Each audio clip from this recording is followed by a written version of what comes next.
श्री स्वामी समर्थ. जय जय स्वामी समर्थ. स्वामींचं नाव घेऊन मी या व्हिडिओला सुरुवात करते. उभारून आनंदाची गुढीदारी, जीवनात यो रंगत न्यारी. हिंदू नवीन वर्षाची सुरुवात ज्या दिवसाने होते तो दिवस म्हणजे गुढीपाडवा. दरवर्षी चैत्र महिन्यातील शुक्ल पक्षातील प्रतिपदेला गुढीपाडवा साजरा केला जातो. महाराष्ट्राचा अत्यंत महत्त्वाचा आणि 3.5 मुहूर्तापैकी एक असलेला गुढीपाडवा हा सण यंदा 2026 मध्ये 19 मार्च 2026 म्हणजेच गुरुवारी साजरा केला जाईल. गुढी म्हणजे ध्वज, तर मराठीत प्रतिपदेला पाडवा म्हणतात. त्यामुळे या सणाला गुढीपाडवा म्हणून ओळखले जाते. गुढीपाडवा म्हणजे नवचैतन्य आणि मांगल्य, झाल्या गेल्या सर्व गोष्टी विसरून नव्या वर्षाचे जोमात स्वागत करण्याचा दिवस म्हणजेच गुढीपाडवा अर्थात चैत्र पाडवा. गुढीपाडव्याच्या दिवशी आपण श्रीहरी विष्णू आणि माता लक्ष्मीची पूजाही करत असतो. गुढीपाडव्याच्या सणाला निश्चितच धार्मिक महत्त्व आहे. याशिवाय हा सण जीवनातील शुभ आणि समृद्धीचे प्रतीकही मानले जाते.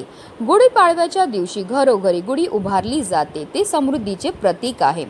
गुढीपाडव्यापासून चैत्र नवरात्रीला सुरुवात होते. ब्रह्मदेवाने गुढीपाडव्याला विश्वाची निर्मिती केली असे पौराणिक कथेत सांगितले आहे. त्यामुळे या दिवशी ब्रह्मदेवाच्या पूजेलाही विशेष महत्त्व मानले जाते. गुढीपाडवा हा 3.5 मुहूर्तापैकी असल्याने या दिवशी जरी शुभ मुहूर्तावर पूजा करता आली नाही तरी तुम्ही संपूर्ण दिवसात कधीही पूजाही करू शकता. याच दिवशी चैत्र नवरात्रीमध्ये देवी दुर्गा मातेच्या 9 रूपांची पूजाही केली जाते. तसेच त्यांच्यासाठी उपवास आणि व्रत केले जाते. चैत्र महिन्याच्या शुक्ल पक्षाच्या प्रतिपदा तिथीला दुर्गा देवीची पूजा केल्याने भक्तांच्या प्रत्येक इच्छा पूर्ण होतात. यासोबतच जीवनातील सर्व त्रासांपासून मुक्तता मिळते. भक्तांवर दुर्गा देवीच्या आशीर्वादाचा वर्षाव होतो. त्यांच्या कृपेने भक्तांना सुख व सौभाग्य प्राप्त होतं. 14 वर्षाचा वनवास संपून आणि रावणाचा वध करून प्रभू श्रीराम जेव्हा अयोध्येत परतले तेव्हा प्रजेने आनंदाने विजयाचे प्रतीक म्हणून गुढ्या उभारल्या होत्या. ऐतिहासिक दृष्टिकोनातून हा सण छत्रपती शिवाजी महाराजांनी परकीय आक्रमकांवर मिळवलेला विजय आणि स्वराज्यातील आनंद साजरा करण्यासाठी महत्त्वाचा मानला जातो. याच दिवसापासून हिंदू नवीन वर्ष म्हणजेच विक्रम संवत सुरू होतं. आणि या दिवशी शास्त्रामध्ये काही उपाय हे सांगण्यात आले आहेत. हे उपाय केल्याने आपल्या जीवनामध्ये असणारे जे संकट आहेत, विघ्न आहेत, दोष आहेत, त्यापासून आपल्याला निश्चितच मुक्तता मिळण्यामध्ये मदतही मिळत असते.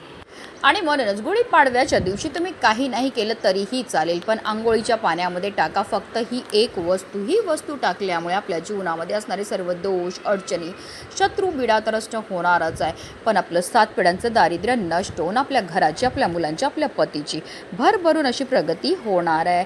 गुढीपाडव्याच्याच दिवशी असते चैत्र नवरात्र. तसेच या दिवशी आला आहे गुरुवार. तर या दिवशी आपल्याला केस धुवायचे आहेत की नाही धुवायचे आहेत याबद्दल सविस्तर आणि महत्त्वाची अशी माहिती मी तुम्हाला या व्हिडिओमध्ये देणार आहे. तर व्हिडिओ पूर्ण पहा. आणि जर तुम्ही माझ्या चॅनलवर नवीन असतील तर चॅनलला सबस्क्राईब करा आणि शेजारी बेल आयकॉनसुद्धा प्रेस करा, जेणेकरून तुम्हाला माझ्या नवनवीन व्हिडिओचं नोटिफिकेशन हे मिळत राहील आणि तुम्ही एक पण व्हिडिओ मिस करणार नाही. आणि कमेंटमध्ये ओम नमो भगवती वासुदेवाय नमो लिहायला विसरू नका.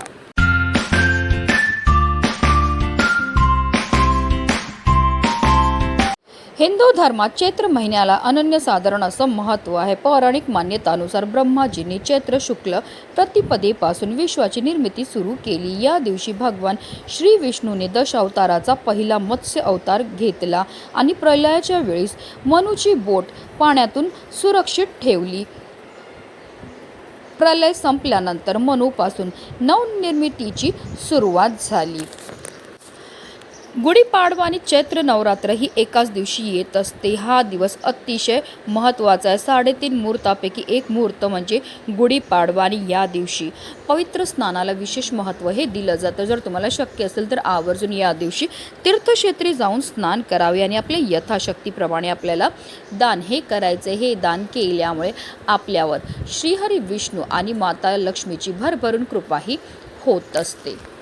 पण हल्लीच्या धावपळीच्या जीवनामध्ये प्रत्येकालाच तीर्थक्षेत्री जाऊन स्नान करणं शक्य नसतं. म्हणूनच आपल्याला घरच्या घरी आंघोळीच्या पाण्यामध्ये या काही वस्तू टाकायच्यात आणि आपल्याला स्नानही करायची. ही स्नान केल्यामुळे आपल्याला तीर्थक्षेत्री स्नान केल्याचं पुण्य तर प्राप्त होणारच आहे, पण आपल्याकडनं झालेल्या कळत नकळत पापांपासून सुद्धा आपल्याला मुक्तताही मिळणार आहे. आणि म्हणूनच आपल्याला गुढीपाडव्याच्या दिवशी ब्रह्ममुहूर्तावर उठायचं आणि अंथरुणामध्येच आपल्याला श्री हरी विष्णू आणि माता लक्ष्मीचं स्मरण करायचं आहे. कारण असं म्हटलं जातं, ब्रह्ममुहूर्तावर आपण जे पण कार्य करतो त्यामध्ये आपल्याला अनंतपटीने पुण्यफळ हे प्राप्त होत असतं. त्यानंतर आपल्याला आंघोळीला पाणी हे काढायचं. तर तुम्ही थंड किंवा गरम कोणतंही पाणी घेऊ शकतात. या पाण्यामध्ये सगळ्यात पहिली वस्तू जी आपल्याला टाकायचे ते म्हणजे गंगाजल. गंगाजल टाकून आपण स्नान केले तर आपल्याला तीर्थक्षेत्री स्नान केल्याचं पुण्य प्राप्त होतं. त्याचबरोबर आपल्याकडनं झालेल्या कळत नकळत पापांपासून सुद्धा आपल्याला मुक्तताही मिळत असते. तर काही कारणास्तव तुमच्याकडे गंगाजल नसेल तर अगदी तुम्ही गोमूत्र टाकून स्नान केलं तरीही चालणार आहे. दुसरी वस्तू जी आपल्याला आंघोळीच्या पाण्यामध्ये टाकायचे ते म्हणजे कडुलिंबाची पानं. तुम्ही 1, 3, 5 कितीही पानं जी आहेत ती टाकू शकतात. गुढीपाडव्याच्या दिवशी कडुलिंबाच्या पानांना अनन्यसाधारण असं महत्त्व आहे.